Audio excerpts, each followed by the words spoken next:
In the chaotic streets of New York, far above the noise of honking cabs and flashing lights, three college students, Alex, a tech-savvy urban explorer, Maya, a photography student, and Ryan, nervous but curious, descended into a long-forgotten subway tunnel beneath the Lower East Side, drawn by tales of a line abandoned after a deadly accident in the 1960s. The air in the manhole was stale and damp, filled with mildew and the echo of dripping water, and as they carefully stepped down the slick stairs, Maya whispered that the air felt wrong, as if it had been holding its breath for decades, while Alex grinned and urged them forward, but Ryan hesitated, his heart thudding in his chest. Deeper inside, the cracked tiles, rusted beams, and faded subway signage gave the place an eerie emptiness, yet when Alex checked his camera, it captured faint whispers beneath the echo of their footsteps, soft and pleading, calling their names in broken, childlike voices. Don't leave, don't leave. At a junction where the tracks split into three directions, the air grew heavy and metallic, shadows flickering unnaturally, and on the walls were strange symbols scratched deep into the tiles, possibly counting days or leaving warnings. Just as the whispers returned, louder, clearer, speaking their names: Alex, Ryan, Maya, freezing them in place. Then, a figure appeared at the edge of their flashlight beams, pale and thin, gliding with unnaturally bent limbs, as the chorus of whispers grew into hundreds of overlapping murmurs, circling them, pushing them deeper into a larger chamber where abandoned subway cars loomed with doors hanging open like gaping mouths. And suddenly, a pale, skeletal face appeared pressed against a car window, eyes locking with Maya's as a whisper hissed directly in her ear, "You can't leave," just as their flashlights flickered and died, leaving them swallowed entirely by darkness, the echo of hundreds of lost voices promising that escape was no longer possible.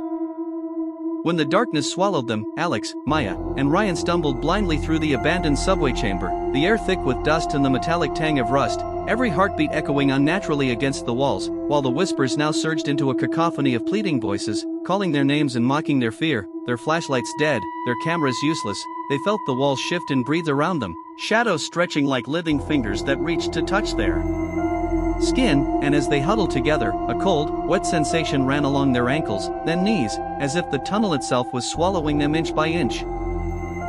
Ahead, faint phosphorescent light flickered, revealing a row of old subway cars, each one filled with the faint outlines of skeletal children seated silently, their hollow eyes glowing faintly in the gloom, mouths moving in silent whispers that seemed to sync with the chorus of voices around the explorers, beckoning them closer, promising knowledge or death. Panic surged as the ground trembled and a low groaning sound vibrated through the tracks, and Alex realized the tunnel system beneath New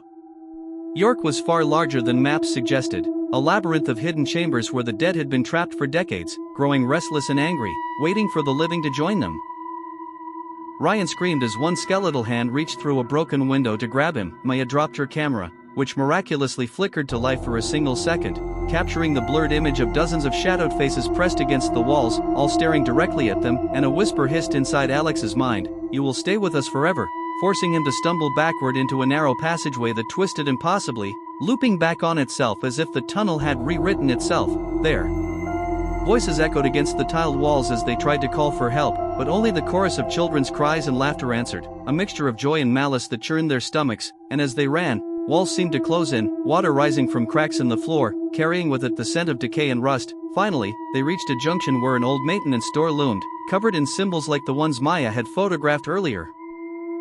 But as Alex pushed it open, he realized it led not to freedom but to a wider chamber, a cathedral of shadows where hundreds of lost souls hovered, suspended between the tracks and the ceiling, chanting in low, guttural tones, and in the center, the tallest figure emerged, thin, elongated, impossibly human but warped, eyes glowing with a hunger that pierced their minds, whispering, "You cannot leave, you belong to the tunnel now." And as the trio froze in terror, the floor beneath them gave way, and the darkness claimed them completely, the echoes of New York above muffling their screams, leaving only the distant rumble of the city unaware that beneath it, the forgotten subway had claimed new residents, continuing its centuries-old hunger for the curious and the brave.